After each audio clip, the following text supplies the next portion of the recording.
미선아, 내가 뭘 안다고 끼어드냐? 30년간 밥이나 하던 주제에. 그날 형님 댁이 제 입에서 그 말을 내뱉었을 때의 충격을 저는 평생 잊을 수 없을 겁니다. 하지만 그때 저는 이미 알고 있었습니다.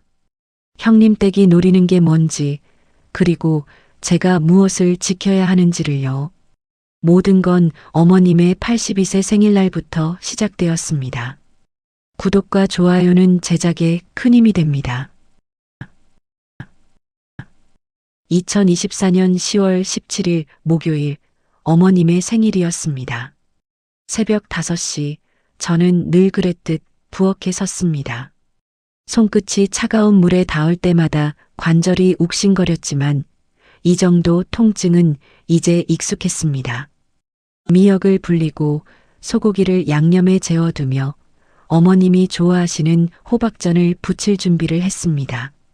82년을 사셨는데 생일상 한번 제대로 받아보신 적이 있으셨을까? 그때 거실 쪽에서 형님 댁 목소리가 들려왔습니다. 여보, 오늘 꼭 어머니한테 말씀드려야 해. 치매 검사 결과 나왔잖아. 알았어. 근데 오늘은 생일인데. 생일이면 어때? 오히려 친척들 다 모인 자리에서 말하는 게 나아. 다들 동의하게 만들어야 한다고. 창문 틈으로 새어나오는 목소리를 들으며 저는 칼질하던 손을 멈췄습니다. 치매 검사? 어머님이 언제 치매 검사를 받으셨다고? 오전 10시 손님들이 하나둘 도착하기 시작했습니다. 형님 댁은 이른 아침부터 미용실에 다녀오셨는지 머리를 곱게 올리고 새로 산 옷을 입고 계셨습니다.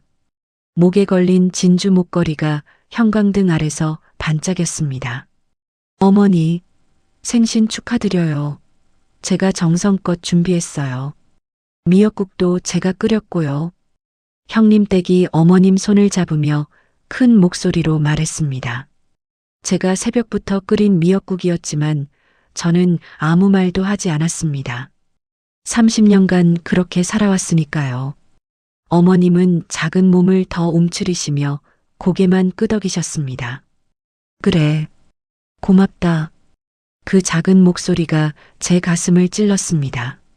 형님은 거실 한쪽에서 신문을 보는 척 하시며 아무 말씀도 안 하셨고 제 남편 종민 씨는 형님 눈치만 보고 계셨습니다. 언제나 그랬듯이요. 우리 집안의 위계 질서는 언제나 똑같아. 큰 집이 주인이고 우린 그저 거들 뿐. 손님들이 모두 모였을 때 형님 댁이 상을 차리기 시작했습니다. 자, 어머니 생신상이에요. 제가 정성껏 준비했답니다. 동네 아주머니들이 감탄사를 쏟아냈습니다. 영희 씨 참 효부네. 이렇게 정성스럽게 준비하다니. 어머니가 복이 많으셔. 큰 며느리가 이렇게 잘하는데. 형님 댁은 겸손한 척 손사래를 치셨지만 입가의 미소를 감추지 못했습니다. 저는 부엌 문틈에서 그 장면을 지켜봤습니다. 제가 5시간 동안 준비한 음식들이 형님 댁의 효심으로 포장되는 걸 보면서도 저는 그저 설거지할 그릇들만 세고 있었습니다. 이게 내 자리구나. 30년째. 생일상이 끝나고 손님들이 돌아간 후 형님 댁이 슬며시 어머님 방으로 들어가시는 게 보였습니다.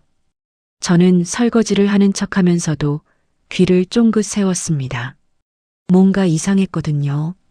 형님 댁은 평소에 어머님 방에 거의 들어가지 않으셨는데 10분쯤 지났을까요? 형님 댁이 방에서 나오셨는데 손에 뭔가 서류 같은 걸 들고 계셨습니다. 주변을 두리번거리시다가 제 눈과 마주쳤습니다. 뭘 봐? 아, 아니에요, 형님. 설거지하고 있었어요. 설거지나 열심히 해. 그게 내일이잖아. 형님 댁은 서류를 재빨리 가방에 넣으시고는 거실로 나가셨습니다. 저게 뭐지? 왜 저렇게 급하게 숨기시는 거야? 그날 밤 모두가 잠든 후에야 저는 어머님 방 앞에 섰습니다.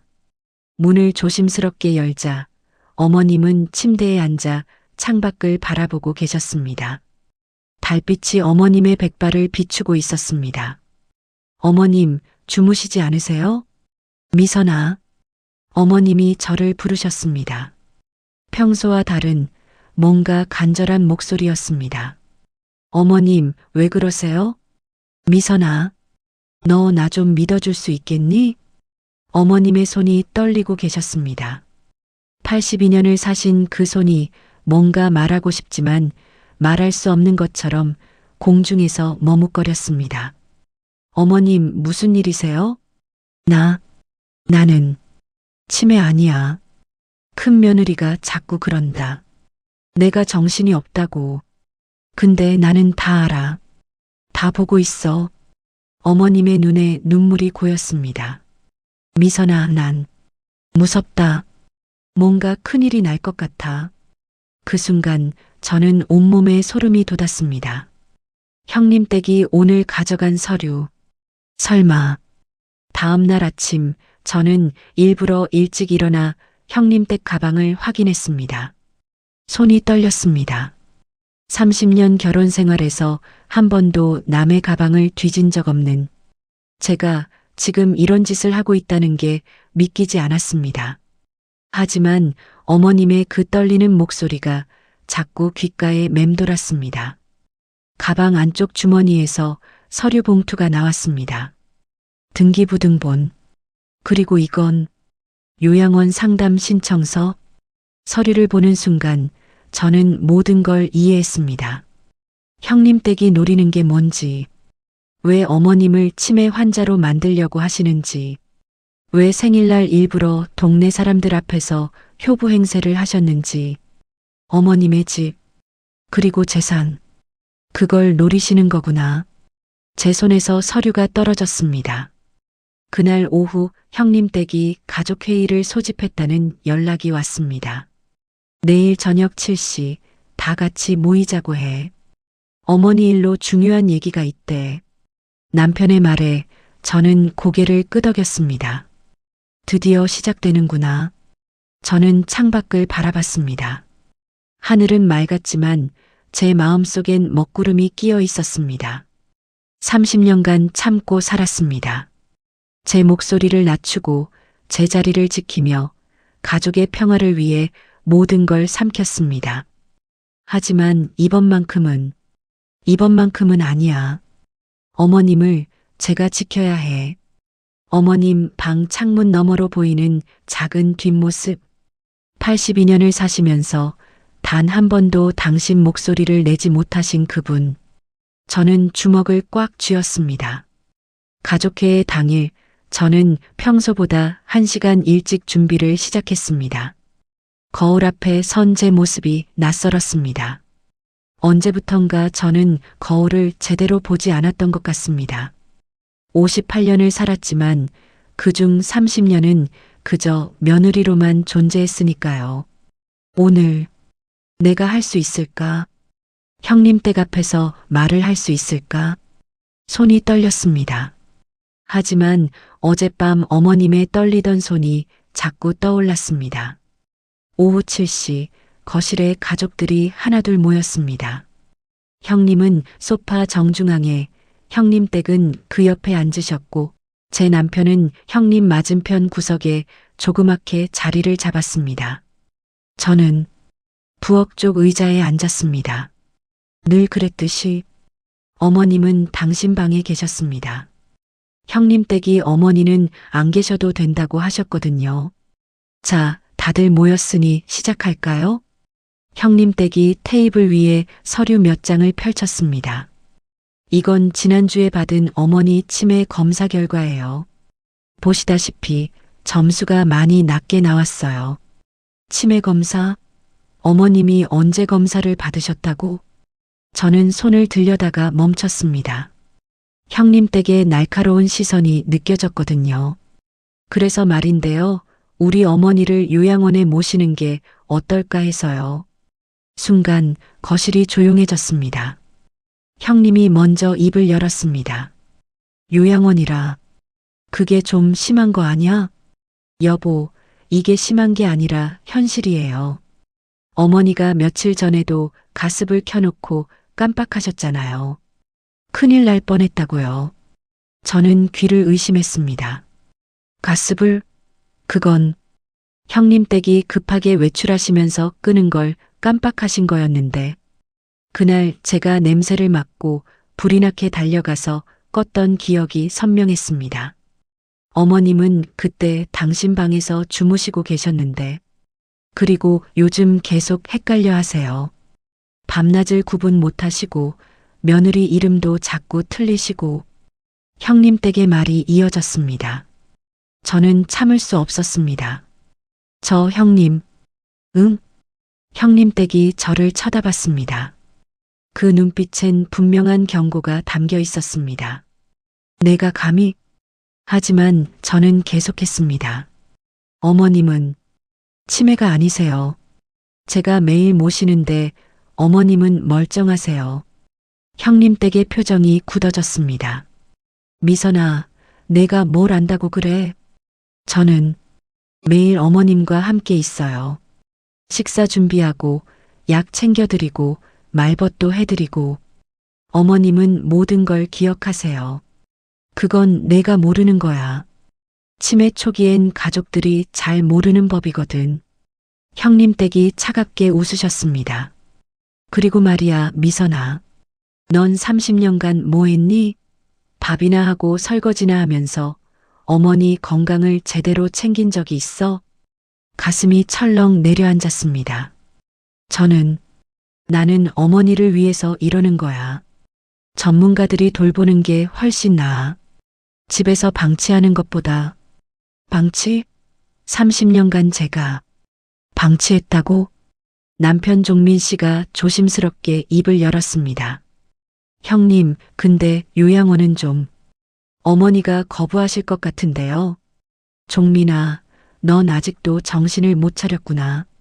형님이 동생을 쳐다보며 말했습니다. 우리 형편이 어떤지 모르나? 내 사업이 어떻게 됐는지 알잖아. 이 집 유지하는 것만 해도 벅차. 어머니 병원비에 간병비까지 우리가 감당할 수 있을 것 같아? 결국 돈 얘기구나. 형님의 솔직한 말에 저는 오히려 모든 게 명확해지는 기분이었습니다. 요양원 보내면 기초생활수급자 신청도 할 수 있어. 그럼 정부 지원도 받고 우리 부담도 줄고 어머니한테도 좋은 거라고. 형님, 그건. 제가 말을 꺼내려는 순간 형님 댁이 벌떡 일어나셨습니다. 미선아, 넌 대체 뭐야? 형님 댁의 목소리가 커졌습니다. 30년간 밥이나 하던 내가 뭘 안다고 끼어드는 거야? 가족회의에서 내가 무슨 발언권이 있다고? 하지만 어머님은 어머니, 넌 어머니가 뭐가 좋아서 그렇게 감싸는 거야? 시어머니한테 잘 보여서 뭐라도 더 받아낼 생각이야? 그 말에 저는 얼어붙었습니다. 형님 댁, 그건 아니에요. 저는 그냥 뭐 30년간 공짜로 얹혀 살면서 이제 와서 무슨 양심이 있다고 그래. 거실이 조용해졌습니다. 남편 종민 씨는 고개를 숙인 채 아무 말도 하지 않았고 형님은 창밖만 바라보고 계셨습니다. 아무도 내 편이 아니구나. 형님 댁이 다시 앉으시며 숨을 고르셨습니다. 됐어. 어차피 결정은 우리가 할 거니까. 미선이, 너는 그냥 시키는 대로만 해. 다음 주 월요일에 요양원 상담 예약이 잡혀 있어. 그때 어머니 모시고 갈 거니까 미선이, 너는 어머니 짐 좀 싸놔. 형님 댁? 뭐? 형님 댁이 저를 쏘아보셨습니다. 저는 입을 다물 수밖에 없었습니다. 30년간 길들여진 침묵이 제 목을 조여왔습니다. 회의가 끝나고 모두 흩어진 후 저는 어머님 방 앞에 섰습니다. 문틈으로 어머님의 작은 흐느낌이 들렸습니다. 다 들으셨구나. 문을 열자 어머님은 창가에 앉아 계셨습니다. 등이 더 굽어 보였고 어깨가 떨리고 있었습니다. 어머님, 미선아. 고맙다. 어머님이 떨리는 목소리로 말씀하셨습니다. 나 요양원 가기 싫어. 여기서 살고 싶어. 이 집이 내 집인데. 어머님, 근데 넌 아무것도 할 수 없어. 그렇지? 어머님의 말이 가슴에 꽂혔습니다. 넌 착한 애야. 30년간 나한테 잘해줬어. 근데 착하기만 해서는 세상에서 못 이겨. 어머님이 제 손을 잡으셨습니다. 미선아, 넌 내 인생을 살아. 나는 괜찮아. 그날 밤 저는 잠을 이룰 수 없었습니다. 어둠 속에서 천장만 바라보며 지난 30년을 곱씹었습니다. 결혼 첫날 시어머니가 해주셨던 말. 미선아, 우리 집 작은 며느리 돼줘서 고맙다. 큰 집이 좀 까다롭지만 내가 잘해줄 거라 믿는다. 그때 저는 대답했었죠. 어머님, 걱정 마세요. 제가 잘할게요. 그리고 정말 잘했습니다. 30년간 한 번도 목소리를 높인 적 없이 가족의 평화를 위해 제 감정을 삼키며 묵묵히 제 자리를 지켰습니다. 하지만 지금 내가 잘한 게 맞나? 아니면 그냥 바보처럼 당하기만 한 걸까? 다음 날 아침 저는 일부러 일찍 일어나 형님 댁의 가방을 다시 확인했습니다. 어제 본 서류 외에 새로운 서류가 추가되어 있었습니다. 부동산 시세 조회. 그리고 이건 상속 포기 각서? 손이 떨렸습니다. 각서에는 이렇게 적혀 있었습니다. 본인 김순자는 정신적 무능력 상태로 인해 모든 재산을 장남 박종철에게 위임함. 정신적 무능력? 어머님이? 그 순간 복도에서 발소리가 들렸습니다.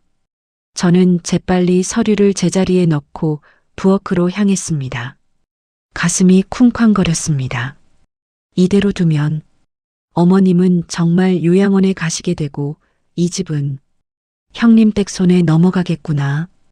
그날 오후 저는 어머님과 둘이서 차를 마시고 있었습니다. 어머님, 여쭤봐도 될까요? 뭐든지 물어봐라. 어머님, 혹시 이 집 명의가 누구 앞으로 되어 있는지 아세요? 어머님이 잠시 멈칫하셨습니다. 왜 그런 걸 물어? 그냥 궁금해서요. 어머님은 한참을 망설이시더니 천천히 입을 여셨습니다. 미선아, 내 방에 장롱 깊숙한 곳에 낡은 나무 상자가 하나 있어. 나무 상자요? 그래. 너희 시아버지가 돌아가시기 전에 나한테 준 거야. 순자, 이건 내가 꼭 지켜라.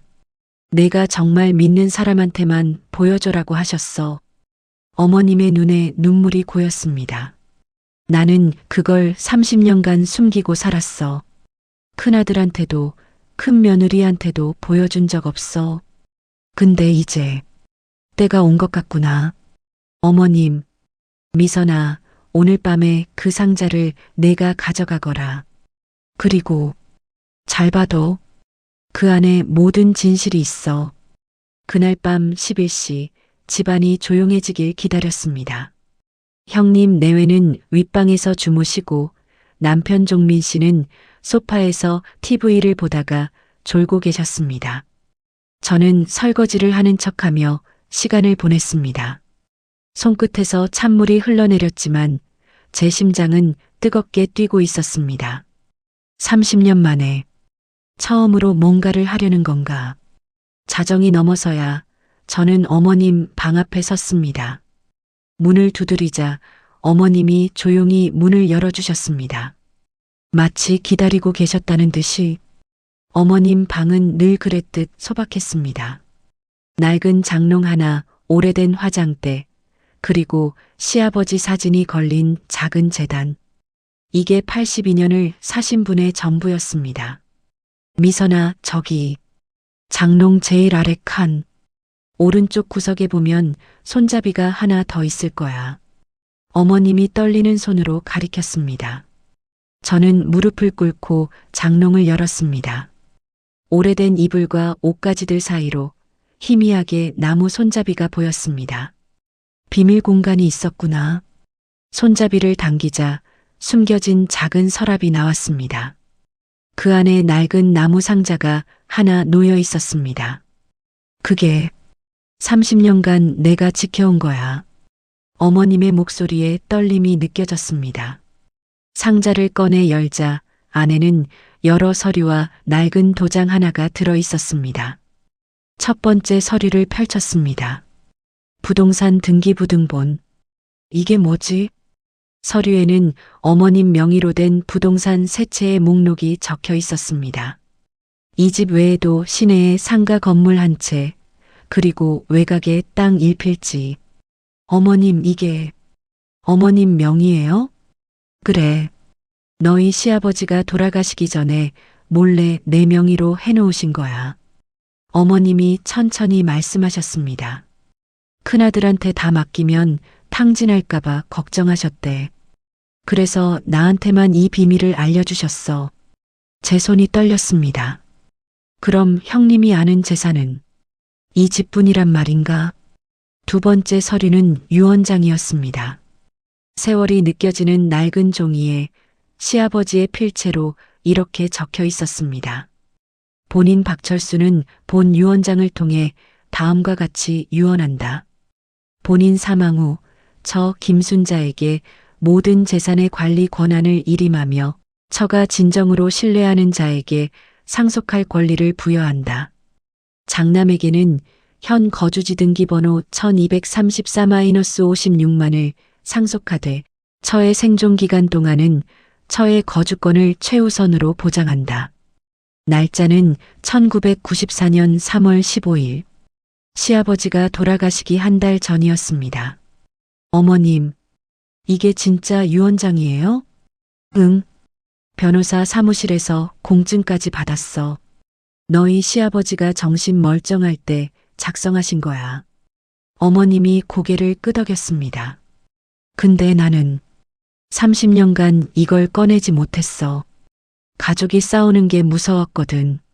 세 번째 서류를 펼치는 순간 저는 숨이 멎는 줄 알았습니다. 후순위 유언장. 2020년 작성? 이건 시아버지가 아니라 어머님이 직접 쓰신 유언장이었습니다. 본인 김순자는 본 유언장을 통해 다음과 같이 유언한다. 본인 사망 후 차남의 처 박미선에게 상가 건물 등기번호 7890-12 및 외곽 토지 등기번호 3456-78을 상속한다. 미선은 30년간 나를 진심으로 돌봐주었고 내가 사람 대접을 받게 해준 유일한 며느리다. 장남 내외에게는 현 거주지 외에 어떠한 재산도 상속하지 않는다. 날짜는 4년 전이었습니다. 어머님, 목이 메어 더 이상 말이 나오지 않았습니다. 미선아, 나는 다 보고 있었어. 내가 새벽같이 일어나 밥 짓는 것도, 내 약 챙기는 것도, 밤새 내 기침 소리에 몇 번이고 일어나 물 떠다 주는 것도. 어머님의 눈에서 눈물이 흘러내렸습니다. 큰 며느리는 사람들 앞에서만 잘해. 근데 너는 아무도 안 볼 때도 잘하더라. 저는 서류를 꼭 안고 울었습니다. 30년간 참았던 모든 게 터져 나오는 것 같았습니다. 나는 인정받고 있었구나. 어머님은 다 보고 계셨구나. 미선아, 울지 마. 이제 내가 이걸 지켜야 해. 어머님이 제 손을 잡으셨습니다. 큰 며느리가 나를 요양원에 보내려는 건 이 집을 차지하려는 거야. 그리고 내가 정신없는 사람이라고 만들어서 내 재산을 다 빼앗으려는 거지. 어머님, 그럼 이 유언장을 형님 댁에게 보여드리면 안 돼. 어머님이 고개를 저으셨습니다. 지금 보여주면 저 사람들이 뭘 할지 몰라. 유언장을 없애버릴 수도 있고 나를 더 빨리 요양원에 쳐넣을 수도 있어. 어머님이 상자 밑에서 작은 쪽지 하나를 꺼냈습니다. 이건 너희 시아버지가 나한테 추천해준 변호사 사무실 연락처야. 혹시 모를 일에 대비해서 남겨주신 거지. 쪽지에는 법률사무소 정혜라는 이름과 전화번호가 적혀 있었습니다. 미선아, 내일 아침 일찍 여기 연락해봐. 그리고 이 서류들을 보여주고 우리가 어떻게 해야 할지 물어봐. 제가요? 혼자서요? 응, 너밖에 없어. 내 남편은 형 눈치 보느라 아무것도 못해. 큰 며느리는 당연히 안 되고. 미선아, 내가 해야 해. 어머님의 눈빛이 간절했습니다. 나밖에 없다. 30년 만에 처음으로 누군가 나를 필요로 하는구나. 다음 날 새벽 저는 평소보다 더 일찍 일어났습니다. 손에 쪽지를 쥐고 조용히 집을 나섰습니다. 아직 동네가 어둠 속에 잠겨 있는 시간이었습니다. 공중전화 부스에 들어가 번호를 눌렀습니다. 손이 떨려서 2번이나 잘못 눌렀습니다. 3번째 시도 끝에 연결음이 들렸습니다. 네, 법률사무소 정희입니다. 저기, 상담 좀 받고 싶은데요. 네, 어떤 사안이신가요? 유언장, 그리고 재산 상속에 관해서요. 목소리가 떨렸지만 저는 끝까지 말했습니다. 그리고 시어머니를 억지로 요양원에 보내려는 걸 막을 수 있는지도 알고 싶습니다. 상담 예약을 잡고 돌아오는 길, 하늘이 밝아오고 있었습니다. 30년 만에 처음으로 제가 뭔가를 결정하고 제가 움직이고 제가 선택한 길을 걷고 있었습니다. 무섭다. 하지만 어머님을 지켜야 해. 집에 도착하자 형님 댁이 거실에서 전화 통화를 하고 계셨습니다. 네, 맞아요. 월요일에 모시고 갈게요. 계약서 준비해 주세요. 네. 보호자 동의서요? 그건 제가 장남 며느리니까 제가 사인하면 되죠? 요양원과 통화하시는 거였습니다. 네, 알겠습니다. 그럼 월요일에 뵙겠습니다. 전화를 끊으신 형님 댁이 저를 발견하고는 놀라셨습니다. 미선아, 이 시간에 어디 갔다 와? 아, 산책 다녀왔어요. 산책? 새벽에. 뭐, 좋아. 그나저나 월요일까지 어머니 짐 싸놓는 거 잊지 마. 형님 댁이 씩 웃으며 지나가셨습니다. 월요일. 이틀밖에 안 남았네. 그날 오후 저는 변호사 사무실을 찾아갔습니다. 오래된 건물 3층에 위치한 작은 사무실이었습니다. 문패에는 법률사무소 정의 마이너스 대표 변호사 정민호라고 적혀 있었습니다. 안녕하세요. 오전에 전화드린 박미선이라고 합니다. 아, 네. 앉으세요. 50대 후반으로 보이는 변호사님이 안경을 고쳤으며 말했습니다. 저는 떨리는 손으로 어머님께 받은 서류들을 펼쳤습니다.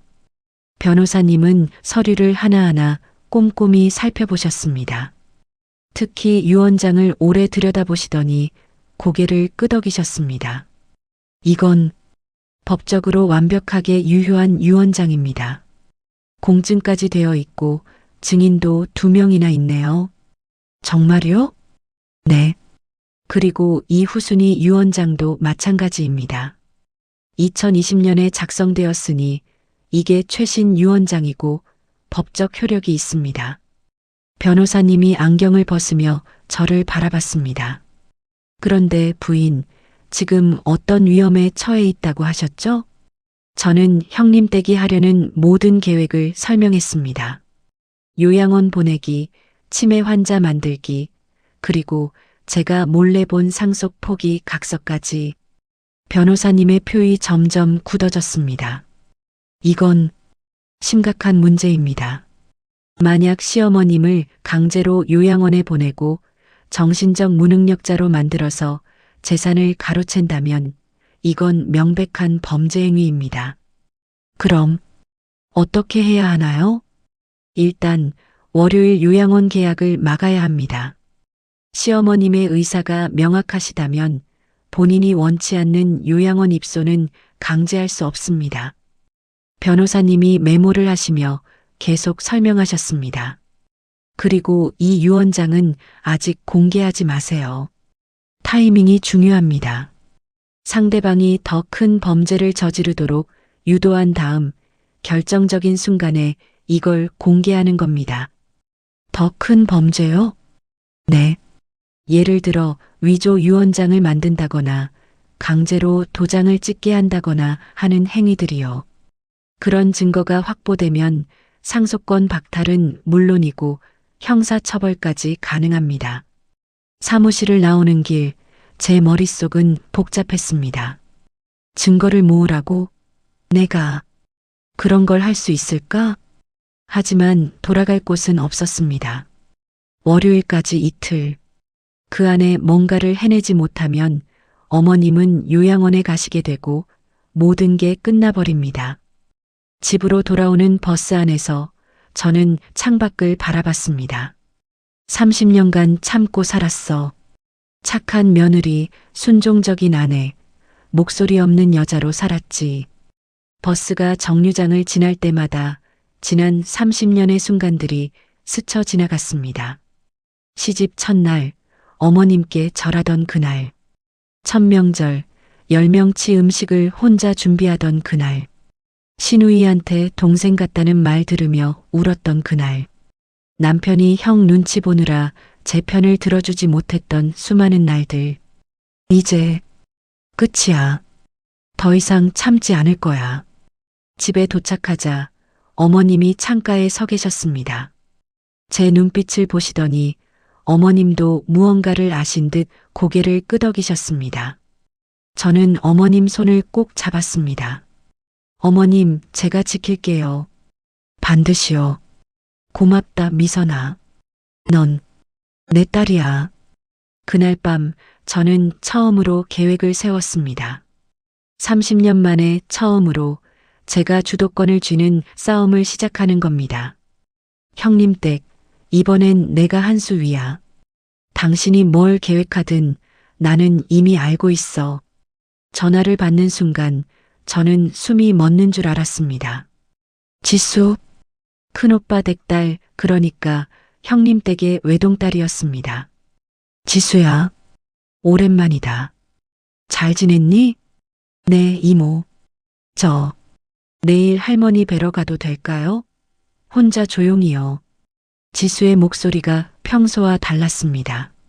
뭔가 조심스럽고 떨리는 느낌이었습니다. 그럼. 할머니 엄청 좋아하시겠다. 내일 오후에 올래? 네. 그런데 이모, 엄마한테는 비밀로 해주세요. 제가 간다는 거 형님 댁 몰래? 알았어, 지수야. 내일 봐. 전화를 끊고 나서 저는 한참을 그 자리에 서 있었습니다. 지수가 왜 엄마 몰래 할머니를 보러 온다는 걸까? 다음 날 토요일 오후 2시 초인종이 울렸습니다. 문을 열자 지수가 서 있었습니다. 5년 만에 보는 조카였습니다. 이모, 어서 와, 지수야. 많이 컸네. 지수는 35살이었습니다. 결혼은 안 하고 서울에서 직장 생활을 하고 있다고 들었습니다. 형님 댁이 늘 불만스러워 하시던 부분이었죠. 할머니는 방에 계세요. 들어가 볼래? 네. 그런데 이모, 먼저 이모한테 드릴 말씀이 있어요. 지수가 주변을 둘러보며 조심스럽게 말했습니다. 엄마가 할머니를 요양원에 보내려 한다는 거 알고 계시죠? 제 심장이 쿵 내려앉았습니다. 그래, 알고 있어. 이모, 그거 막아야 해요. 엄마가 이상해요. 지수와 저는 조용히 부엌으로 들어갔습니다. 형님 댁은 장을 보러 나가셨고 형님과 남편은 동네 경로당에 가셨습니다. 집에는 어머님과 저 그리고 지수뿐이었습니다. 이모, 제가 지난주에 집에 왔었어요. 엄마 몰래요. 지수가 떨리는 손으로 핸드폰을 꺼냈습니다. 그때 엄마가 누군가랑 통화하는 걸 우연히 들었어요. 핸드폰에서 녹음 파일이 재생되었습니다. 형님 댁의 목소리였습니다. 그러니까 제 말은 어머니가 치매라는 진단서를 확실하게 받아야 한다는 거예요. 그래야 제가 법적 대리인 자격으로 재산을 처리할 수 있잖아요. 상대방의 대답은 들리지 않았지만 형님 댁의 다음 말이 이어졌습니다. 네, 병원비는 얼마든지 드릴게요. 진단서만 확실하게 떼주시면 됩니다. 실제로 치매가 아니어도 상관없어요. 서류상으로만 그렇게 나오면 되니까. 저는 손으로 입을 막았습니다. 매수, 의사를 매수하려는 거였어? 지수의 눈에 눈물이 고여 있었습니다. 이모, 정말 믿을 수가 없었어요. 우리 엄마가 어떻게 이런 짓을. 지수야. 할머니는 제가 어렸을 때 엄청 예뻐해 주셨어요. 엄마 아빠가 바쁠 때 저를 돌봐주시고 제 생일마다 손수 미역국을 끓여주시고. 지수가 흐느꼈습니다. 근데 엄마는 할머니를 돈으로만 보는 거예요. 아빠 사업이 망한 뒤로 엄마가 완전히 달라졌어요. 저는 지수의 손을 꼭 잡았습니다. 지수야, 고맙다. 이모한테 이런 중요한 걸 알려줘서. 이모, 이거 가지고 뭐 할 수 있을까요? 할머니를 지킬 수 있을까요? 할 수 있어. 이모가 반드시 지킬게. 지수가 어머님 방으로 들어갔을 때 어머님의 얼굴이 환해졌습니다. 지수야, 우리 지수 이렇게 컸네. 할머니. 지수가 어머님 품에 안겼습니다. 두 분 다 눈물을 흘리고 계셨습니다. 할머니, 제가 지킬게요. 엄마가 뭐라고 하든 저는 할머니 편이에요. 고맙다, 지수야. 넌 착한 애야. 그 장면을 보면서 저는 문득 깨달았습니다. 가족이란 게 피만으로 결정되는 게 아니구나. 진심으로 결정되는 거구나. 지수가 돌아간 후 저는 곧바로 변호사님께 전화를 걸었습니다. 변호사님, 증거를 확보했습니다. 녹음 파일이요. 오, 정말요? 어떤 내용인가요? 형님 댁이 의사를 매수하려던 통화 내용을 설명했습니다. 변호사님의 목소리가 단호해졌습니다. 완벽합니다. 이건 명백한 증거입니다. 의사 매수 시도, 허위 진단서 작성 교사, 형법상 여러 죄목에 해당합니다. 그럼 이제 어떻게 하면 되나요? 일단 월요일 요양원 계약 현장에 제가 동행하겠습니다. 그리고 결정적인 순간에 이 모든 증거를 공개하는 겁니다. 현장에서요? 네. 상대방이 더 이상 물러설 수 없는 상황에서 증거를 공개해야 완벽하게 제압할 수 있습니다. 전화를 끊고 나서 저는 어머님께 모든 걸 말씀드렸습니다. 어머님은 한참을 조용히 계시다가 천천히 입을 여셨습니다. 미선아, 너한테 말 안 한 게 하나 더 있어. 네, 어머님? 나 사실 장사를 했었어. 예. 저는 깜짝 놀랐습니다. 시집 오기 전에 말이야. 시장에서 작은 가게를 했었어. 옷 장사. 그때 돈을 좀 모았지. 어머님의 눈빛이 멀리 과거를 바라보고 있었습니다. 결혼하고 나서도 몰래 계속했어. 새벽 시장에 나가서 옷을 떼다가 팔고. 너희 시아버지도 몰랐어. 어머님이요? 그렇게 20년을 했지. 그 돈으로 부동산을 샀어. 하나씩 하나씩. 너희 시아버지가 알게 됐을 땐 이미 새 채를 사놓은 뒤였어. 어머님이 계속 말씀하셨습니다. 시아버지가 처음엔 화를 내셨어. 왜 말 안 했냐고. 근데 내가 말했지. 당신이 큰아들한테 다 줄까봐 걱정돼서 그랬다고. 시아버지가 뭐라고 하셨어요? 웃으시더라. 그러고는 당신이 옳소. 큰 놈은 돈 관리를 못해라고 하셨지. 그래서 시아버지가 돌아가시기 전에 유언장을 쓰신 거야. 어머님의 손이 제 손을 꼭 잡았습니다. 미선아, 나는 평생 약한 여자인 척했어. 말없이 고개 숙이고 시키는 대로 하고. 근데 속으로는 다 계획이 있었어. 어머님, 넌 나랑 닮았어. 겉으로는 약해 보이지만 속은 강해. 그리고 꼭 필요한 순간에 칼을 빼는 사람. 그 말에 저는 온몸에 소름이 돋았습니다. 어머님은 저보다 훨씬 앞서 계셨구나. 일요일 저녁 형님 댁이 최종 점검을 하셨습니다. 미선아, 어머니 짐 다 쌌지? 네, 형님 댁. 내일 오전 10시에 요양원 가는 거니까 9시까지 준비 끝내놔. 알겠습니다. 제 대답은 평소와 다름없이 순종적이었습니다. 30년간 연습한 목소리였으니까요. 하지만 제 눈빛은 달랐습니다. 내일 모든 게 끝나. 형님 댁은 제 변화를 전혀 눈치채지 못하셨습니다. 30년간 저를 밥이나 하는 사람으로만 봐왔으니까요. 그날 밤 저는 어머님과 마지막 점검을 했습니다. 어머님, 내일 요양원 가기 싫으시다고 확실하게 말씀하셔야 해요. 알았어. 내가 할게. 그리고 변호사님이 오시면 어머님이 직접 유언장 내용을 확인하셨다고 말씀하셔야 합니다. 응, 다 할 수 있어. 어머님의 손은 더 이상 떨리지 않았습니다. 82년을 사신 분이 30년간 숨죽여 기다려온 이 순간을 위해 이제 마지막 칼을 빼려 하고 계셨습니다. 미선아, 네, 어머님. 고맙다. 너 만나서 행운이었어. 저도요, 어머님. 어머님 딸이 돼서 영광이에요.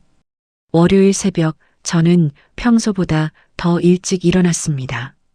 아침 식사를 준비하면서도 제 손은 떨리지 않았습니다. 오늘 30년의 싸움이 끝나는 날 오전 8시 형님 댁이 일어나셨습니다. 미선아, 어머니 모시고 나와. 이제 출발해야 해. 네, 알겠습니다. 어머님을 모시고 거실로 나왔습니다. 어머님은 평소처럼 작고 조용해 보이셨습니다. 하지만 저는 알고 있었습니다. 저 작은 몸속에 얼마나 강한 의지가 숨어 있는지를요. 자, 그럼 출발할까요? 형님 댁이 가방을 들며 말했습니다. 바로 그때 초인종이 울렸습니다. 누구지? 이 시간에? 형님 댁이 인터폰을 확인하셨습니다. 변호사? 저는 문을 열었습니다. 정민호 변호사님이 서류 가방을 들고 서 계셨습니다. 거실이 얼어붙었습니다. 형님 댁의 얼굴이 창백해졌고 형님은 소파에서 벌떡 일어나셨습니다. 제 남편 종민 씨는 두 분 사이에서 어찌할 바를 몰라 하셨습니다. 법률 대리인이라니요? 대체 누가 당신을 불렀죠? 형님 댁의 목소리가 떨렸습니다. 정민호 변호사님은 침착하게 명함을 꺼내셨습니다. 제 의뢰인은 김순자 여사입니다. 그리고 이분의 요청으로 오늘 요양원 계약 현장에 동석하게 되었습니다. 어머니가 변호사를? 형님이 어머님을 쳐다봤습니다. 어머님은 평소와 달리 당당하게 고개를 들고 계셨습니다. 그래, 내가 불렀다. 그 한마디에 거실의 공기가 완전히 바뀌었습니다. 형님 댁이 억지 웃음을 지으며 말했습니다. 어머니, 이게 무슨 일이세요? 우리가 어머니를 위해서 하는 일인데 왜 변호사까지?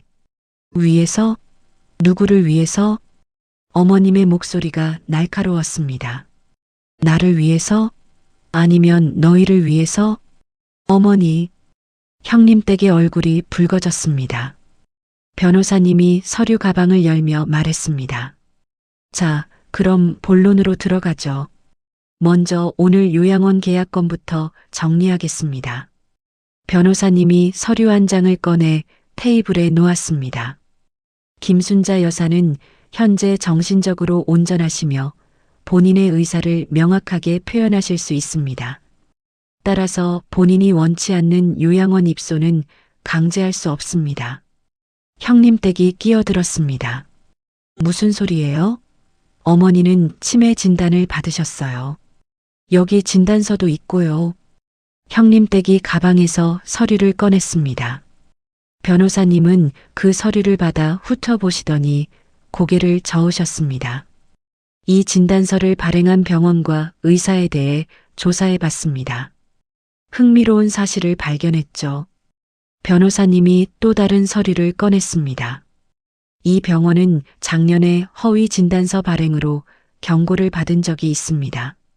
그리고 이 의사는 형님 댁의 얼굴이 점점 창백해졌습니다. 최영애 씨, 당신이 이 의사에게 지난주 목요일 전화를 걸었죠? 그리고 진단서를 확실하게 떼달라고 요청했습니다. 그건 증거가 있습니다. 저는 핸드폰을 꺼내 녹음 파일을 재생했습니다. 형님 댁의 목소리가 거실에 울려 퍼졌습니다. 그러니까 제 말은 어머니가 치매라는 진단서를 확실하게 받아야 한다는 거예요. 그래야 제가 법적 대리인 자격으로 재산을 처리할 수 있잖아요. 녹음이 끝나자 거실이 조용해졌습니다. 형님이 형님 댁을 쳐다봤습니다. 여보, 이게 무슨 소리야? 이건 누가 몰래 녹음한 거잖아. 불법이에요. 형님 댁이 소리쳤습니다. 변호사님이 차갑게 말했습니다. 녹음의 합법성은 차치하고 이 내용 자체가 문제입니다. 의사 매수 시도, 허위 진단서 작성 교사. 이건 형법 제233조 허위 진단서 작성죄에 해당합니다. 최영애 씨, 당신은 지금 범죄를 저지르려 한 겁니다. 형님 댁이 주저앉으며 말했습니다. 아니에요. 나는 가족을 위해서. 어머님이 일어나셨습니다. 영희야, 너는 가족을 생각한 적이 없어. 내가 생각한 건 오직 돈뿐이었지. 어머니, 나는 다 알고 있었어.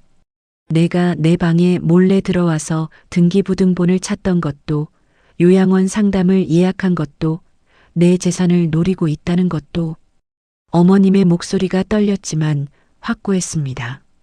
30년간 나는 참았어. 가족이 싸우는 게 싫어서. 근데 이제 더 이상 참을 수 없어. 변호사님이 다시 서류를 꺼냈습니다. 이제 본론으로 들어가겠습니다. 재산 상속 문제입니다. 형님의 얼굴이 굳었습니다.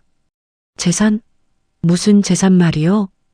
김순자 여사는 현재 부동산 세 채를 소유하고 계십니다. 현 거주지 외에도 시내 상가 건물 한 채, 외곽 토지 1필지를 보유하고 계시죠. 거실이 다시 한번 얼어붙었습니다. 형님이 어머님을 쳐다봤습니다. 어머니, 그게 무슨 말씀이세요? 내가 모르는 게 많아, 종철아. 어머님이 차갑게 말씀하셨습니다. 너희 아버지가 돌아가시기 전에 내 명의로 해놓으신 거야. 내가 사업 실패로 다 날릴까봐 걱정하셔서. 형님의 얼굴이 붉어졌습니다. 그럼 아버지는 나를 믿지 않으신 거였어요? 믿지 않은 게 아니야. 걱정하신 거지. 어머님이 한숨을 쉬셨습니다. 그리고 아버지 걱정이 맞았잖아. 너는 아버지 돌아가신 후 유산을 받자마자 3년 만에 다 날려버렸어. 그건 사업이 잘못된 거지, 내가. 변명은 됐어. 어머님이 손을 들어 말을 막으셨습니다. 변호사님이 또 다른 서류를 펼쳤습니다. 이것은 1994년에 작성된 유언장입니다. 공증을 받은 정식 유언장이죠. 서류를 테이블에 놓자 형님과 형님 댁이 동시에 달려들었습니다. 유언장을 읽는 형님의 손이 떨렸습니다. 이건 아버지 필체야. 유언장에는 명확하게 적혀 있었습니다. 장남에게는 현 거주지만을 상속하되 처의 생존 기간 동안은 처의 거주권을 최우선으로 보장한다. 형님이 중얼거렸습니다. 그럼 이 집만? 다른 재산은? 다른 재산은 어머니 뜻대로 하실 수 있습니다. 변호사님이 설명했습니다. 그리고 어머니께서는 2020년에 후순위 유언장을 작성하셨습니다. 또 다른 서류가 펼쳐졌습니다. 형님 댁이 그 서류를 낚아채듯 잡았습니다. 차남의 처 박미선에게 상가 건물 및 외곽 토지를 상속한다. 형님 댁의 목소리가 떨렸습니다. 이게 무슨 소리예요? 미선이한테? 저 여자한테? 형님 댁이 저를 쏘아봤습니다. 내가 어머니를 구슬린 거지. 30년간 착한 척하면서 이런 걸 노리고 있었던 거야? 형님 댁, 닥쳐. 이 여우 같은 년아. 형님 댁이 소리쳤습니다. 그 순간 어머님이 벌떡 일어나셨습니다. 최영희, 입 조심해. 어머님의 목소리에 모두가 얼어붙었습니다. 82년을 사시면서 어머님이 이렇게 큰 소리를 낸 걸 처음 봤습니다. 미선이가 뭘 잘못했어? 30년간 나를 사람 대접해 준 게 잘못이야? 어머니, 너는 뭘 했어? 사람들 앞에서 효부 행세하면서 뒤에서는 내 재산만 노렸잖아. 어머님의 눈에서 눈물이 흘러내렸습니다. 나는 외롭지 않게 해준 사람한테 주고 싶어. 내가 번 돈을, 내가 모은 재산을 진짜 나를 아껴준 사람한테 주고 싶다고. 형님 댁이 바닥에 주저앉았습니다. 안 돼. 이럴 수가 없어. 형님도 소파에 털썩 앉으며 고개를 떨구셨습니다. 변호사님이 서류를 정리하며 말했습니다. 이상으로 모든 법적 사항을 정리했습니다. 요양원 계약은 무효이며 김순자 여사는 본인의 의사에 따라 계속 이곳에 거주하실 것입니다. 그리고 최영희 씨, 당신이 저지른 의사 매수 시도 및 허위 진단서 작성 교사건에 대해서는 제발이요. 형님 댁이 바닥에 엎드렸습니다. 변호사님, 제발 고소하지 말아주세요. 제가 잘못했어요. 어머님이 저를 쳐다보셨습니다. 그 눈빛에는 질문이 담겨 있었습니다. 미선아, 내 생각은 어때? 저는 형님 댁을 내려다봤습니다. 30년간 저를 무시하고 하녀처럼 부려먹고 밥이나 하던 주제라고 말했던 그 사람이 지금 제 앞에 무릎을 꿇고 있었습니다. 마음 한구석에서 통쾌함이 올라왔습니다. 하지만 동시에 씁쓸함도 밀려왔습니다. 이게 내가 원하던 결말일까? 저는 천천히 입을 열었습니다.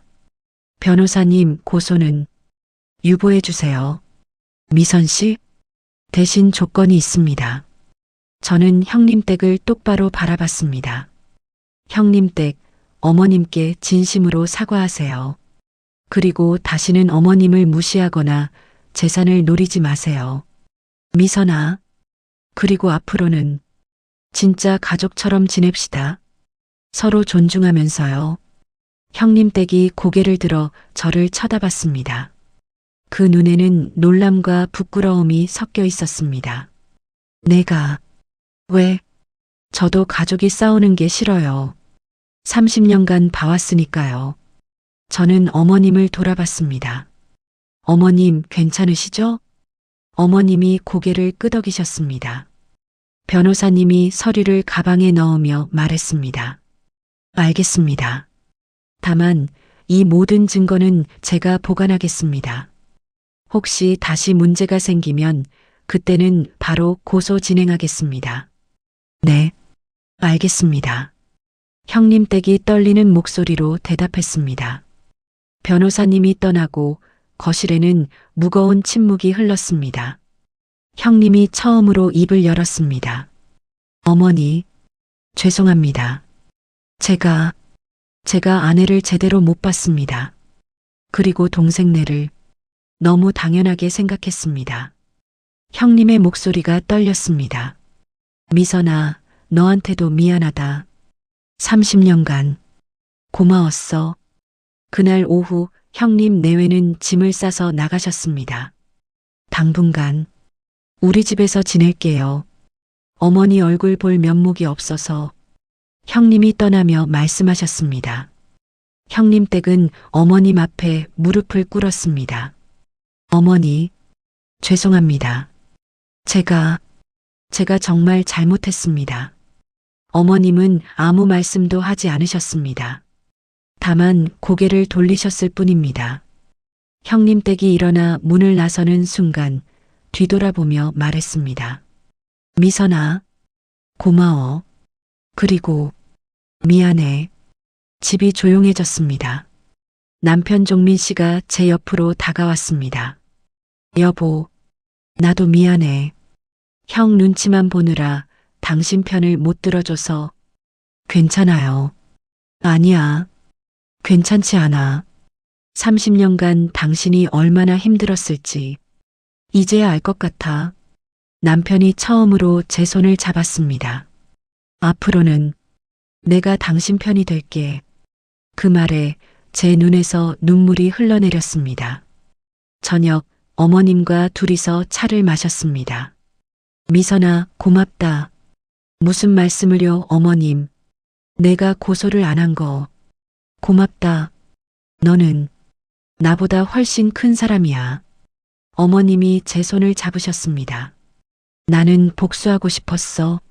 30년간 참았던 걸 다 쏟아내고 싶었지. 근데 너는 용서를 택했어. 어머님, 그냥 더 이상 싸우고 싶지 않았어요. 다들 지치잖아요. 그래, 넌 오라. 넌 정말 착한 애야. 지수의 전화를 받는 순간 제 심장이 철렁 내려앉았습니다. 이모, 큰일 났어요. 엄마가 집에서 쓰러졌어요. 뭐, 지금 어디야? 병원이요. 대학병원 응급실. 이모, 빨리 와주세요. 아빠도 이상해요. 전화가 끊어졌습니다. 손이 떨렸습니다. 설마, 형님 댁이 정말로? 어제 그렇게 무릎 꿇고 사과하던 모습이 떠올랐습니다. 하지만 동시에 불안감이 밀려왔습니다. 내가 너무 쉽게 용서한 걸까? 어머님께 급히 말씀드리고 병원으로 달려갔습니다. 응급실 앞에서 지수가 울고 있었습니다. 이모, 지수야, 무슨 일이야? 형님 댁은? 엄마가 어젯밤부터 이상했어요. 아무것도 안 드시고 방에만 틀어박혀 계셨어요. 그러다가 오늘 아침에 제가 문을 열었더니 바닥에 쓰러져 계셨어요. 지수의 목소리가 떨렸습니다. 그리고 엄마 옆에 수면제 빈통이 있었어요. 제 머릿속이 하얘졌습니다. 수면제, 설마 의사 선생님이 나오셨습니다. 보호자분이세요? 네, 저는 환자의 동서입니다. 다행히 발견이 빨라서 큰 위험은 넘겼습니다. 위 세척도 마쳤고요. 하지만 의사 선생님이 잠시 말을 멈추셨습니다. 환자분이 심한 우울증 상태인 것 같습니다. 정신과 상담이 필요할 것 같습니다. 네, 알겠습니다. 의사 선생님이 들어가시고 저는 지수와 함께 의자에 앉았습니다. 아빠는 어디 계셔? 병원 화장실에. 아까부터 계속 우시고 계세요. 지수가 고개를 떨구었습니다. 이모, 이게 다 제 잘못인 것 같아요. 제가 그 녹음 파일을. 아니야, 지수야. 내 잘못이 아니야. 저는 지수를 껴안았습니다. 하지만 제 마음속에도 죄책감이 밀려왔습니다. 내가 너무 가혹했던 걸까? 1시간 후 형님이 나오셨습니다.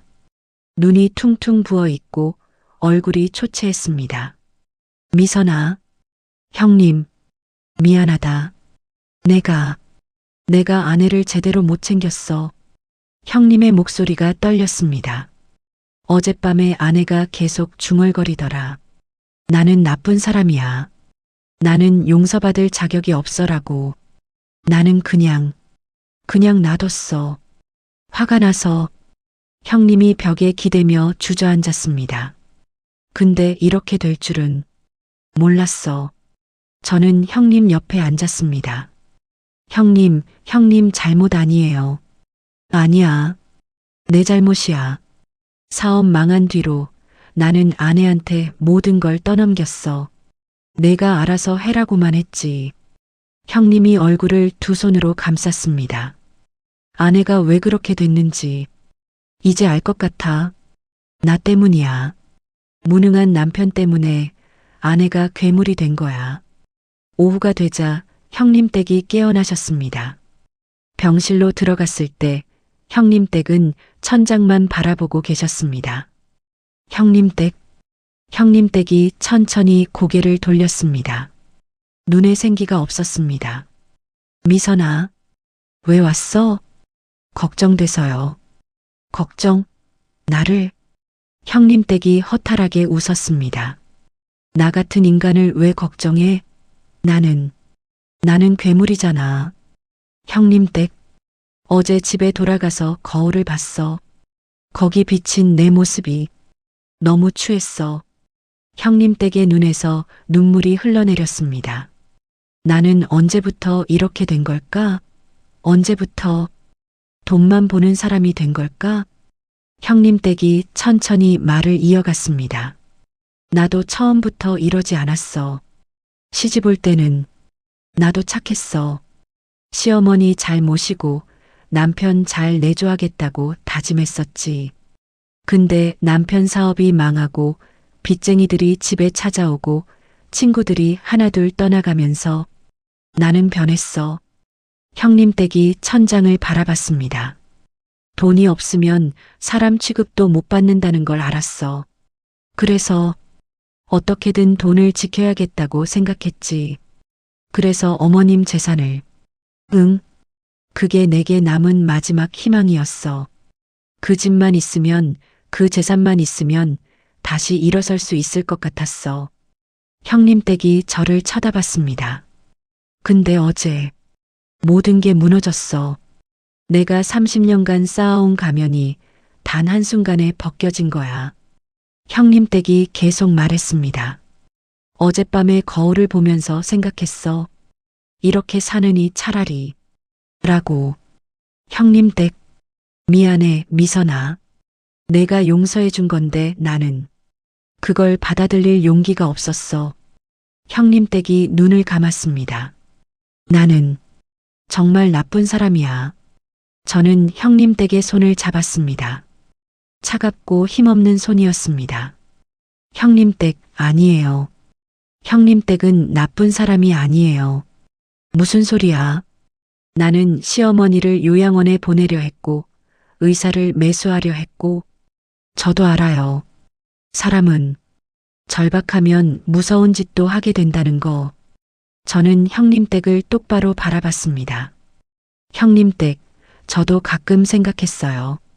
만약 제가 형님 댁 입장이었다면 남편 사업이 망하고 빚에 쪼들리고 사람들 손가락질 받으면서도 체면을 지켜야 했다면 아마 저도 비슷한 선택을 했을지도 몰라요. 형님 댁이 놀란 눈으로 저를 쳐다봤습니다. 정말 그렇게 생각해? 네. 사람은 완벽하지 않잖아요.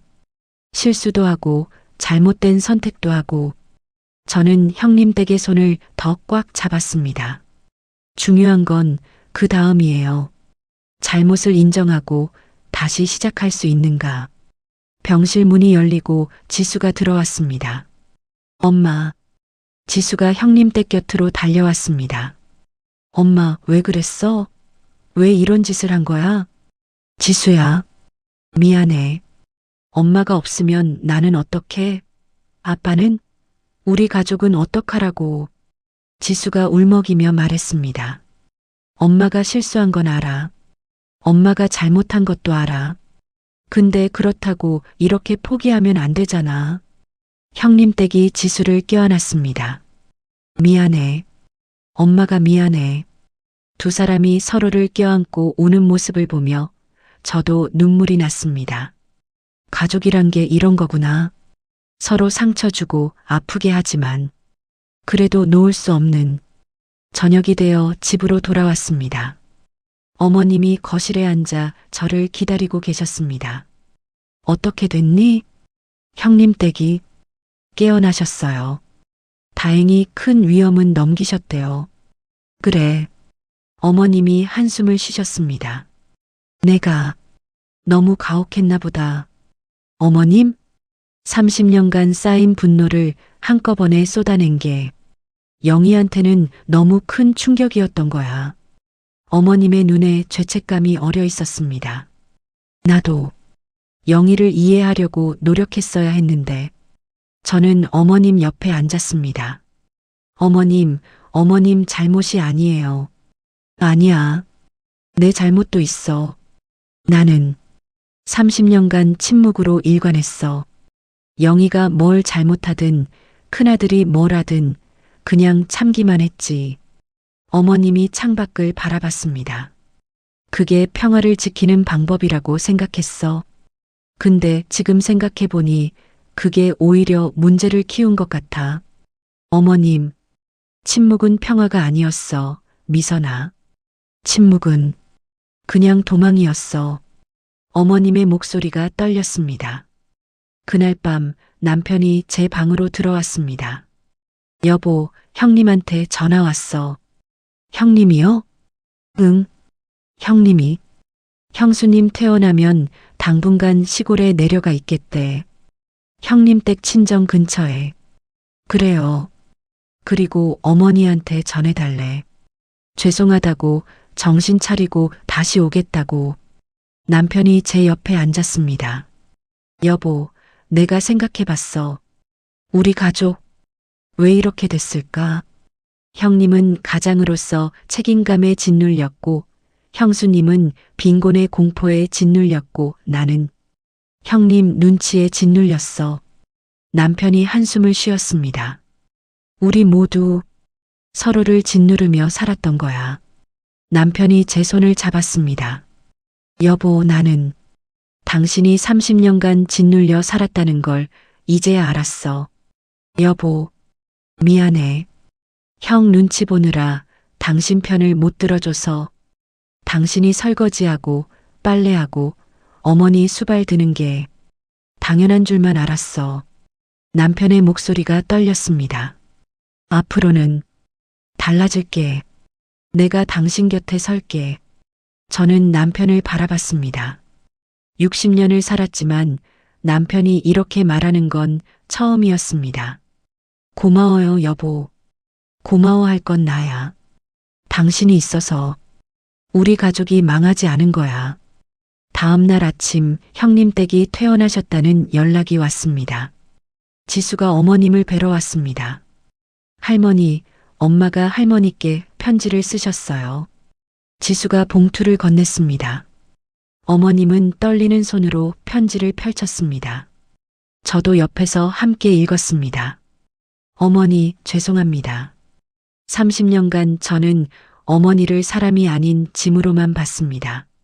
제 욕심에 눈이 멀어 어머니의 마음을 전혀 헤아리지 못했습니다. 이제 와서 변명해봤자 소용없다는 것 압니다. 다만 한 가지만 알아주세요. 저도 처음부터 이런 사람은 아니었습니다. 시간을 되돌릴 수만 있다면 다시 시작하고 싶습니다. 진짜 며느리로서 진짜 효도를 하고 싶습니다. 그 기회를 언젠가 주실 수 있으신지요? 며느리 영희 올림. 어머님이 편지를 다 읽고 나서 한참을 조용히 계셨습니다. 그리고 천천히 말씀하셨습니다. 미선아, 네 어머님. 나는 영희를 용서해야 할까? 저는 잠시 생각했습니다.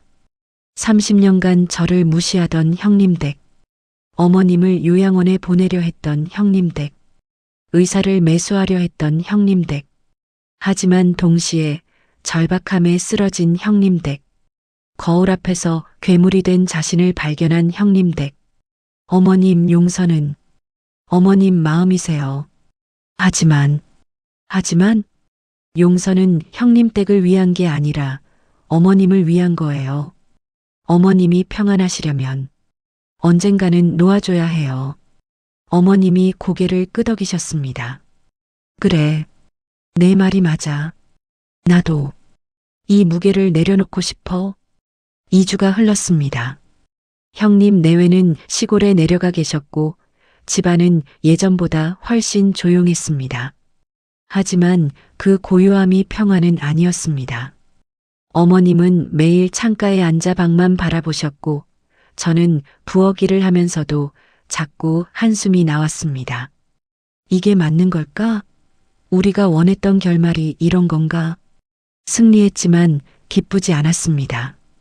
진실을 밝혔지만 마음이 편하지 않았습니다. 그날 오후 지수에게서 전화가 왔습니다. 이모, 엄마 상태가 많이 좋아지셨대요. 정신과 상담도 받으시고. 그래, 다행이다. 엄마가요. 할머니 뵙고 싶다고 하세요. 직접 사과드리고 싶다고. 제 가슴이 철렁했습니다. 어머님 뜻을 여쭤봐야 할 것 같은데. 이모, 사실 할머니가 먼저 연락하셨어요. 엄마한테 오라고. 네. 어머님이? 네. 어제 할머니가 저한테 전화하셔서 영희한테 전해달라고 하셨어요. 한번 만나자고. 저는 어머님께 달려갔습니다. 어머님, 형님 댁 부르신 거 맞으세요? 그래. 어머님이 고개를 끄덕이셨습니다. 2주 동안 생각 많이 했어. 내가 너무 가혹했나? 내가 옳았나? 밤마다 잠을 못 잤지. 어머님의 손이 낡은 도장함을 쓰다듬고 계셨습니다. 근데 결론을 내렸어. 나는 영희를 만나야 해. 제대로 끝을 내야 해. 끝이요? 응. 용서든 단절이든 확실하게. 어머님의 눈빛이 확고했습니다. 이번 주 토요일에 다 모이자고 해. 큰아들, 영희, 그리고 너희 부부. 네, 어머님. 토요일 오후 2시. 5주 만에 가족이 모두 모였습니다. 형님은 훨씬 야위셨고 형님 댁은 완전히 다른 사람 같았습니다. 화장기 없는 얼굴, 수수한 옷차림, 그리고 무엇보다 눈빛이 달랐습니다. 예전에 그 날카롭고 계산적인 눈빛 대신 조심스럽고 겸손한 눈빛이었습니다. 어머니, 형님 댁이 문턱에서 무릎을 꿇었습니다. 들어와. 어머님의 짧은 한마디에 형님 댁이 천천히 일어나 거실로 들어왔습니다. 모두가 자리에 앉았습니다. 어머님은 소파 정중앙에, 형님 내외는 맞은편에, 저희 부부는 옆쪽에 앉았습니다. 무거운 침묵이 흘렀습니다. 어머님이 먼저 입을 열었습니다. 오늘 너희를 부른 이유는 내 마음을 정확히 전하기 위해서야. 나는 82년을 살았어.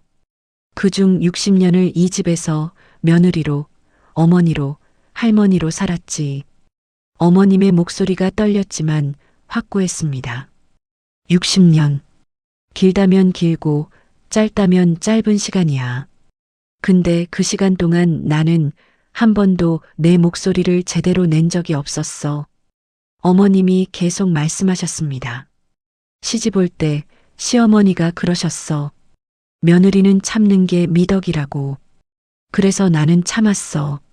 남편이 술 먹고 들어와 소리칠 때도, 시누이가 나를 하녀처럼 부려먹을 때도, 큰아들이 사고치고 와도 다 참았어. 왜냐면 그게 좋은 어머니의 역할이라고 배웠거든.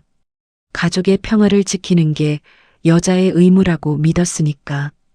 어머님이 형님을 쳐다봤습니다. 종철아, 내가 사업 망했을 때도 나는 참았어. 너한테 실망했지만 그래도 넌 내 아들이니까. 형님이 고개를 숙였습니다. 근데 영희, 너는 달랐어. 어머님의 시선이 형님 댁에게 향했습니다. 너는 나를 사람으로 안 봤어. 나를 그냥 재산 목록으로 봤지. 어머니, 내가 치매에 걸렸다고 거짓말하고 의사를 매수하려 하고 나를 요양원에 쳐넣으려 했을 때 어머님의 목소리가 높아졌습니다. 그때 나는 처음으로 깨달았어. 아, 나는 이 집에서 사람이 아니구나.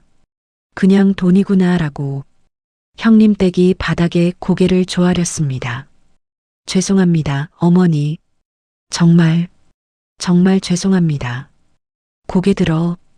어머님의 차갑고 단호한 목소리에 형님 댁이 천천히 고개를 들었습니다. 어머님이 형님 댁을 똑바로 바라봤습니다. 영희야, 나는 내가 왜 그랬는지 알아. 어머니, 너도 무서웠던 거지. 가난이, 빚이, 사람들의 손가락질이. 남편은 무능하고 딸은 시집도 안 가고 앞날은 캄캄하고. 어머님의 목소리에 이해가 담겼습니다. 그래서 내가 할 수 있는 건 내 재산을 빼앗는 것뿐이었던 거야. 맞지? 형님 댁이 울먹이며 대답했습니다. 네, 맞아요. 저는 너무 무서웠어요. 이대로 가면 우리 가족이 거리에 나앉을 것 같았어요. 그래서 시어머니를 요양원에 보내려 한 거야? 죄송합니다. 사과는 나중에 해. 지금은 내 말을 들어. 어머님이 낡은 도장함을 꺼내셨습니다. 모두의 시선이 그 상자에 집중되었습니다. 이 안에 있는 유언장, 너희 다 봤지? 네, 어머니. 그럼 알겠지. 이 집은 큰아들한테 가고 나머지 재산은 미선이한테 간다는 거. 형님 내외가 고개를 끄덕였습니다. 근데 말이야. 어머님이 상자에서 종이 한 장을 꺼냈습니다. 나 이거 다시 썼어. 어젯밤에 모두가 숨을 죽였습니다. 다시 쓰셨다고? 어머님이 새 유언장을 펼쳤습니다. 내 재산을 다시 분배하기로 했어. 이 집은 원래대로 큰아들한테, 상가 건물은 미선이한테. 근데 외곽 토지는? 어머님이 형님 댁을 쳐다봤습니다. 영희, 너한테 줄게. 거실이 조용해졌습니다. 형님 댁이 믿을 수 없다는 표정으로 어머님을 바라봤습니다. 어머니, 저한테요? 그래, 너한테. 왜요? 제가 그렇게 어머니를 괴롭혔는데. 너도 내 며느리야. 30년을 함께 산 가족이고. 어머님의 목소리가 부드러워졌습니다. 물론 내가 한 짓을 용서한 건 아니야. 아직도 화가 나. 근데 어머님이 창밖을 바라봤습니다. 나는 죽을 날이 얼마 안 남았어. 82살이면 언제 가도 이상하지 않은 나이잖아. 어머니, 죽기 전에 나는 평화롭게 가고 싶어. 원한을 안고 가고 싶지 않아. 어머님이 다시 형님 댁을 봤습니다. 그 땅을 팔면 너희 빚을 갚을 수 있을 거야. 그리고 새로 시작할 수 있고. 어머니, 형님 댁이 흐느끼기 시작했습니다. 근데 조건이 있어. 어머님의 목소리가 단호해졌습니다. 첫째, 다시는 미선이를 무시하지 마. 30년간 이 집을 지켜온 사람을 인정해. 네, 어머니. 둘째, 내가 살아있는 동안은 이 집에서 나를 존중해. 내 말에 귀 기울이고 내 의견을 물어봐. 네, 어머니.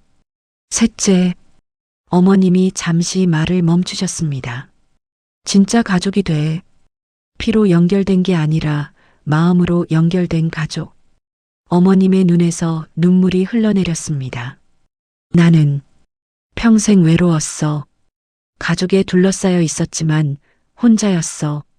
아무도 내 마음을 몰라줬거든. 근데 미선이는 달랐어.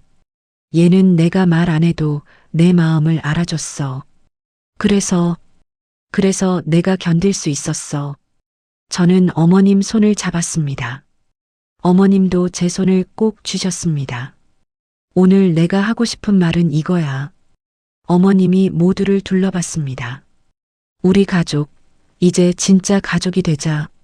서로 상처 주고 무시하고 이용하는 관계가 아니라 서로 존중하고 이해하고 사랑하는 관계. 그런 가족이 되자. 어머님의 말에 모두가 울고 있었습니다. 형님은 손으로 얼굴을 가렸고 형님 댁은 바닥에 엎드려 흐느꼈고 제 남편도 눈물을 닦고 있었습니다. 형님이 일어나 어머님 앞에 무릎을 꿇었습니다. 어머니, 죄송합니다. 아들 노릇 제대로 못해서. 일어나. 제가 사업 망하고 나서 아내한테만 모든 걸 떠넘겼어요. 제가 무능해서 아내가 괴물이 됐어요. 형님의 목소리가 떨렸습니다. 앞으로는 제가 가장 역할을 제대로 하겠습니다. 아내도 잘 챙기고 어머니도 잘 모시고. 어머님이 형님의 어깨를 두드렸습니다. 고맙다, 종철아. 넌 착한 아들이야. 다만 약했을 뿐이지. 형님 댁이 기어서 어머님 앞으로 왔습니다. 어머니, 저는 뭐라고 사과해야 할지 모르겠어요. 일어나, 영희야. 아니에요. 저는 용서받을 자격이 없어요. 누가 자격을 따지래? 어머님이 형님 댁을 일으켰습니다. 가족한테 무슨 자격이 필요해? 너도 내 며느리고 내 가족이야. 어머니, 다만 앞으로는 달라져야 해. 알겠지? 네, 꼭 달라지겠습니다. 형님 댁이 어머님을 껴안았습니다. 어머님도 형님 댁을 안으셨습니다. 30년 만에 진짜 포옹이었습니다. 그날 저녁 우리는 오랜만에 함께 식사를 했습니다. 제가 준비한 음식이었지만 이번엔 형님 댁도 도와주셨습니다. 미선아, 이거 어떻게 하는 거야? 형님 댁, 이렇게 하시면 돼요. 고마워. 너한테 배울 게 많구나. 예전 같으면 상상도 못할 대화였습니다. 식사 중에 어머님이 말씀하셨습니다. 너희들 기억해. 오늘 이 순간을. 네, 어머니. 우리 가족이 진짜 가족이 된 날. 오늘이야. 밤이 깊어 형님 내외가 돌아가신 후 어머님과 둘이 차를 마셨습니다. 어머님, 정말 괜찮으세요? 형님 댁한테 그 땅을. 괜찮아. 아니, 괜찮은 게 아니라 필요한 거야. 어머님이 웃으셨습니다. 미선아, 용서는 상대방을 위한 게 아니야. 나를 위한 거지. 나는 원한 안고 죽고 싶지 않아. 평화롭게 가고 싶어. 그러려면 놓아줘야 해. 어머님이 제 손을 잡으셨습니다. 너도 그래야 해. 30년간 쌓인 것들, 이제 놓아줘. 그래야 내가 자유로워져. 네, 어머님. 고맙다, 미선아. 너 덕분에 나는 행복한 말년을 보낼 수 있을 것 같아. 1년 후, 2025년 10월, 어머님의 83번째 생일이었습니다. 작년 이맘때와는 모든 게 달랐습니다. 오전 9시, 저는 평소처럼 부엌에 섰습니다. 하지만 혼자가 아니었습니다. 미선아, 이 미역 이렇게 썰면 돼? 형님 댁이 옆에서 앞치마를 두르고 계셨습니다. 네, 형님 댁. 완벽해요. 아이고, 어렵네. 너는 어떻게 30년 동안 이걸 혼자 했어? 형님 댁이 허리를 펴며 웃었습니다. 예전에 그 거만한 웃음이 아니라 편안하고 따뜻한 웃음이었습니다. 형님 댁, 제가 할게요. 쉬세요. 아니야. 오늘은 내가 할 거야. 작년엔 내가 다 하면서도 내가 한 것처럼 꾸몄잖아. 올해는 진짜로 내가 할 거야. 지난 1년간 많은 게 변했습니다. 형님 내외는 어머님께 받은 땅을 팔아 빚을 청산하셨습니다. 그리고 형님은 작은 식당을 차리셨습니다. 화려하지 않지만 착실하게 운영되는 동네 식당. 형님 댁은 매주 토요일이면 어머님을 뵈러 오셨습니다. 처음엔 어색했습니다. 서로 눈치를 보고 말을 조심하고 마음의 거리가 느껴졌습니다. 하지만 시간이 지나면서 조금씩 자연스러워졌습니다. 어머니, 이번 주는 제가 병원 모시고 갈게요. 아니야, 미선이가. 미선이도 쉬어야죠. 30년간 쉬지 않고 했잖아요. 형님 댁의 말에 저는 놀랐습니다. 형님 댁이 저를 배려하신다고? 오전 11시 손님들이 도착하기 시작했습니다. 지수가 먼저 왔습니다. 할머니, 생신 축하드려요.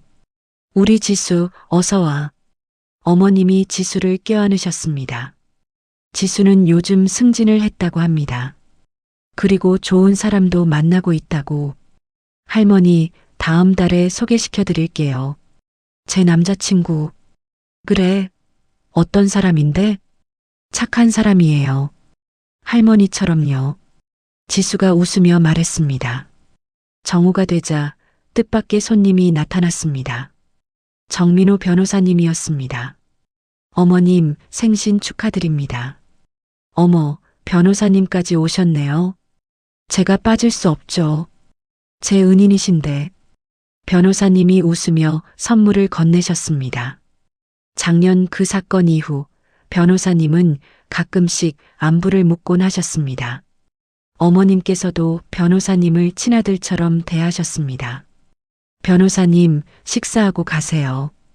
감사합니다, 미선 씨. 상이 차려지고 모두가 둘러앉았습니다.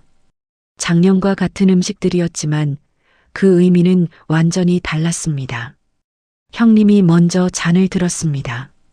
어머니, 83년을 사셨습니다. 그리고 저희에게 진짜 가족이 뭔지 가르쳐 주셨습니다. 건강하게 오래오래 사세요. 저희가 곁에서 잘 모시겠습니다. 고맙다, 종철아. 어머님이 미소 지으셨습니다. 형님 댁이 자리에서 일어나셨습니다. 어머니, 저도 한 말씀 올리겠습니다. 작년 오늘 저는 어머니를 돈으로만 봤습니다. 시어머니가 아니라 재산 목록으로만 봤죠. 형님 댁의 목소리가 떨렸습니다. 그 대가로 저는 제 자신을 잃었습니다. 거울 앞에서 괴물을 보았고 죽고 싶을 만큼 괴로웠습니다. 하지만 어머니는 그런 저를 용서해 주셨습니다. 아니, 용서를 넘어서 다시 시작할 기회를 주셨습니다. 형님 댁이 어머님 앞에 무릎을 꿇었습니다. 어머니, 고맙습니다. 그리고 앞으로도 잘 부탁드립니다.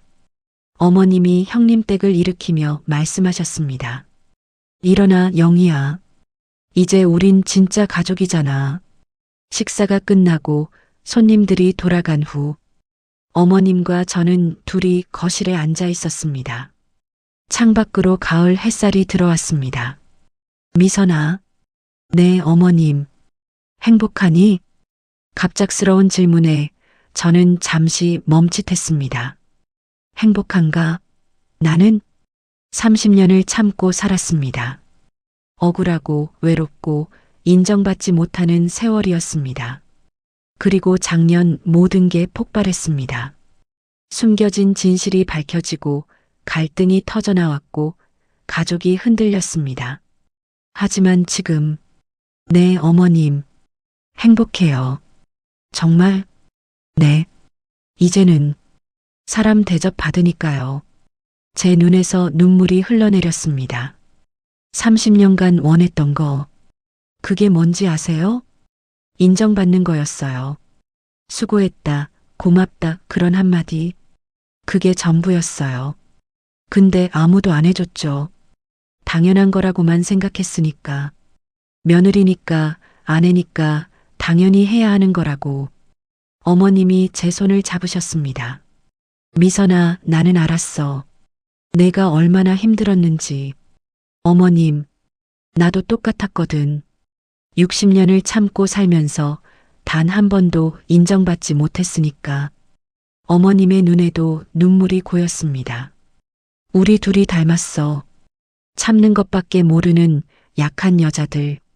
어머님이 낡은 도장함을 꺼내셨습니다. 미선아, 이거 기억하지? 네, 어머님.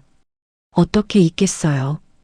이 안에 있던 서류들 때문에 우리 가족이 바뀌었어. 어머님이 도장함을 쓰다듬으셨습니다. 근데 말이야, 진짜 중요한 건 서류가 아니었어. 예, 진짜 중요한 건 내가 나를 지키려고 한 그 마음이었어. 30년간 참았던 내가 처음으로 목소리를 낸 그 용기. 어머님이 저를 바라봤습니다. 그게 모든 걸 바꿨어. 서류는 그냥 도구였을 뿐이야. 어머님이 계속 말씀하셨습니다. 미선아, 나 이제 얼마 안 남았어. 어머님, 그런 말씀 마세요. 아니야. 받아들여야지. 83살이면 충분히 살았어. 어머님이 창밖을 바라봤습니다. 근데 말이야, 나 후회 없어. 마지막 1년. 진짜 가족과 함께 했으니까. 특히 너 때문에. 내가 있어서 내 말년이 행복했어. 어머님, 미선아, 고맙다. 그리고 내가 없어도 잘 살아. 이제는 내 인생을 살아. 알았지? 저는 어머님을 꼭 껴안았습니다. 그날 밤 남편과 둘이 마주 앉았습니다. 여보, 응? 우리 행복한 거 맞지? 남편이 제 손을 잡았습니다. 그럼 작년보다 훨씬 행복해. 나도 변했어. 형 눈치만 보던 내가 이제는 당신 편을 들잖아. 남편이 웃었습니다. 늦었지만 그래도 변한 거 맞지? 응, 맞아. 저는 남편을 바라봤습니다. 60년을 살고 30년을 결혼 생활했지만 이렇게 마주보고 대화하는 건 처음이었습니다.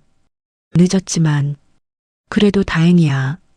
3개월 후 어머님이 편찮으셨습니다. 병원에 입원하셨고 의사 선생님은 이제 각오를 하셔야 할 것 같다고 말씀하셨습니다. 가족이 모두 모였습니다. 형님, 형님 댁, 지수, 그리고 저희 부부. 어머님은 병상에 누워 계셨지만 여전히 미소를 잃지 않으셨습니다. 다들 왔구나. 네, 어머니. 고맙다. 마지막까지 함께 해줘서. 형님이 먼저 어머님 손을 잡았습니다. 어머니, 죄송합니다. 효도 제대로 못 해드려서. 아니야. 너는 착한 아들이었어. 형님 댁이 반대편에서 손을 잡았습니다. 어머니, 저도 죄송해요. 너무 늦게 깨달아서. 늦은 게 아니야. 깨달은 게 중요한 거지. 어머님이 형님 내외를 번갈아 보셨습니다. 너희 둘 서로 의지하고 살아. 부부는 그게 전부야. 어머님이 저를 쳐다보셨습니다. 미선아, 이리 와봐. 저는 어머님 곁으로 다가갔습니다. 어머님, 너는 내 딸이야. 피는 안 섞였어도 너는 진짜 내 딸. 어머님이 제 손을 꼭 쥐셨습니다. 30년간 나를 사람 대접해줘서 고마워. 내 덕분에 나는 존엄하게 살다 갈 수 있어. 어머님, 그런 말씀하지 마세요. 들어줘, 미선아. 이제 내 인생을 살아. 더 이상 참지 말고 내 목소리를 내며 살아. 어머님이 미소 지으셨습니다. 약해 보이지만 강한 사람. 그게 바로 너야. 잊지 마. 그날 밤 어머님은 편안히 눈을 감으셨습니다. 가족이 모두 지켜보는 가운데 고통 없이 평화롭게 마지막 순간까지 어머님은 미소를 짓고 계셨습니다. 나는 행복했어. 그 미소가 그렇게 말하는 것 같았습니다. 어머님의 49제를 마치고 가족이 모였습니다. 형님이 어머님의 유언장을 공개했습니다. 어머니가 마지막으로 남기신 편지가 있습니다. 편지를 펼치자 어머님의 필체가 보였습니다. 나의 사랑하는 가족들에게 나는 83년을 살면서 많은 것을 배웠습니다. 가장 중요한 건 가족은 피가 아니라 마음으로 만들어진다는 것. 그리고 용서는 상대가 아니라 나 자신을 위한 것이라는 것. 종철아, 너는 착한 아들이었어. 다만 세상이 너를 힘들게 했을 뿐이야. 영희야, 너도 나쁜 사람이 아니었어. 상황이 너를 그렇게 만들었을 뿐이지. 미선아, 너는 내 빛이었어. 너 덕분에 나는 마지막까지 웃을 수 있었어. 부디 서로 사랑하며 살아다오. 진짜 가족으로. 편지를 다 읽고 모두가 울었습니다. 형님은 어머님 영정 앞에서 고개를 숙였고 형님 댁은 바닥에 엎드려 흐느꼈습니다. 저는 그저 어머님의 사진을 바라봤습니다. 어머님 고마워요. 저를 딸이라고 불러주셔서. 현재 마이너스 그로부터 6개월 후 저는 부엌에 서 있습니다. 하지만 더 이상 혼자가 아닙니다.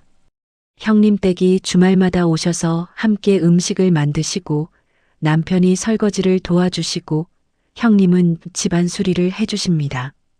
지수는 다음 달에 결혼을 합니다. 그리고 저를 두 번째 엄마라고 부릅니다. 변호사님은 가끔 들러 어머님 산소에 함께 가십니다. 오늘도 형님 댁이 오셨습니다. 미선아, 이번 주는 내가 반찬 좀 만들어 갈게. 형님 댁 괜찮아요. 아니야. 내가 하고 싶어서 그래. 너한테 배운 거 써먹고 싶거든.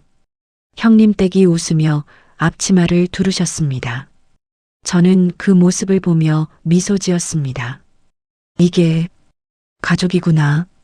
어머님 산소 앞에 섰습니다. 어머님 잘 지내고 있어요?